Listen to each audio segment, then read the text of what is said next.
My next guest is a two-time Academy Award-nominated writer and actor who has starred in, I think, more classic American film comedies than anybody. Young Frankenstein, The Producers, Blazing Saddles, Willy Wonka and the Chocolate Factory, Silver Streak, Stir Crazy, list goes on and on. His new book is called Kiss Me Like a Stranger. It's getting amazing reviews. Please welcome Gene Wilder.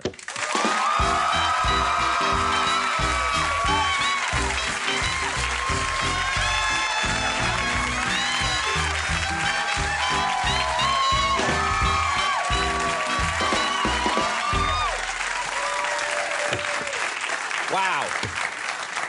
You're very good. Oh, no. At what you do. Yeah, well, I couldn't do what you do. We haven't figured out what I do yet, but whatever it is, you're good at it. Well, thank you. That means, you know, this is it's a real thrill to have you here. I'm a huge fan of so many of your movies. I wanted to start with, I have an 18-month-old daughter, and she's not old enough yet to watch movies or anything. I can't wait to show her Willy Wonka and the Chocolate Factory. For my money, it's the best movie for children and adults to watch at the same time. And with the new technology, DVD, so many kids are seeing that film now and have seen it over the years since the film was first made. How do kids respond to you when they see you now? Their eyes light up. Yeah. They don't say anything. Right. Just, I can tell every 4.5 years I get a new crop. Right, right. Because the mamas won't let them see it until they're about 4.5 years old, right. 5 years old. And then I walk down the street and I see the eyes light up like that, and they're too nervous to say anything most of the time. Right. Those who aren't come and want to sit on my lap, but... Right, right. Which could get you in trouble, yeah. Yes. You don't want that. Do you, you don't need that. Do people try and sing the Oompa Loompa song to you? No, too difficult. Good, because they forget the words. They don't, right. They, you know, Oompa Loompa, but then they get lost. Right. But if you've had a few drinks, that wouldn't stop one, no. You know? I'd be like, Oompa Loompa, blippity blee, you know? You'd be like, please, shut up.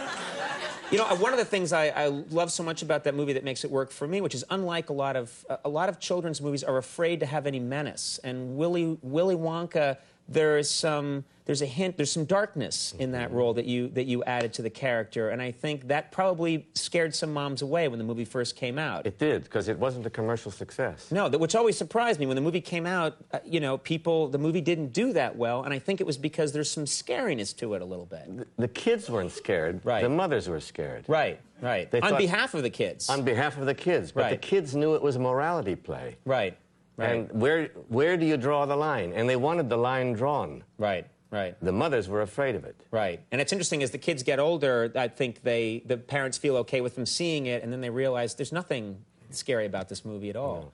When going through the tunnel, the psychedelic tunnel, a little bit scary. Yeah, well, that's where, when I saw that movie for the first time, and you're taking the kids through the tunnel, and Willy Wonka starts to seem insane to me in a scary way, and I was afraid, but then you learn later on there's a purpose to all of it. I want to ask you about Young Frankenstein, which is easily one of the funniest movies ever made, and you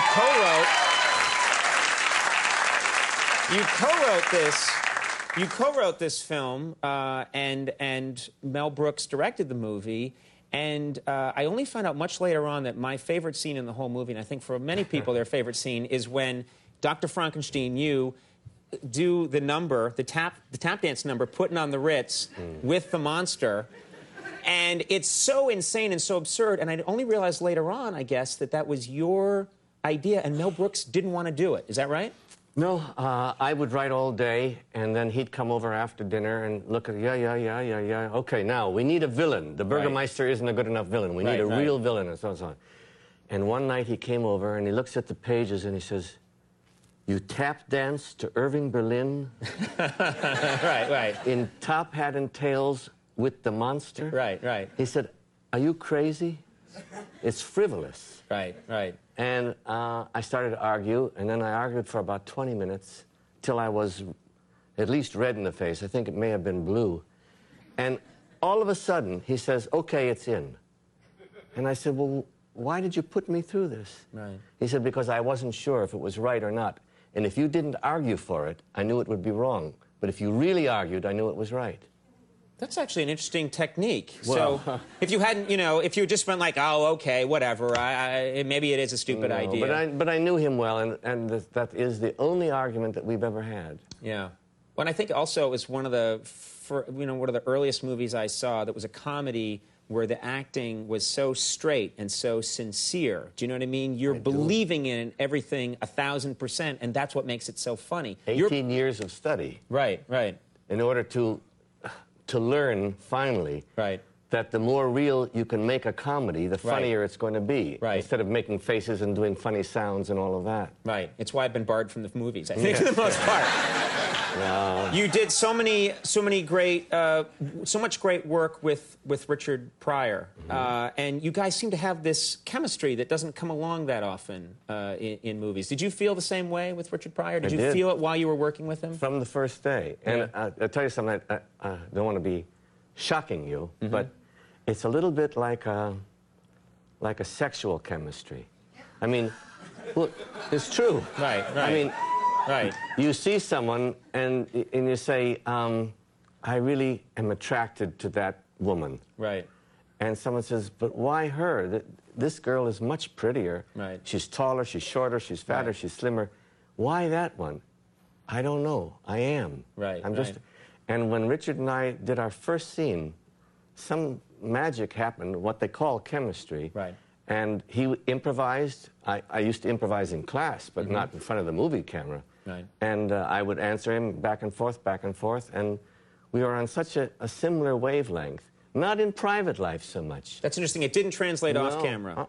He had his own world that his friends and everything. Right. I wanted to more, but anyway, I'm telling you that there was something going on.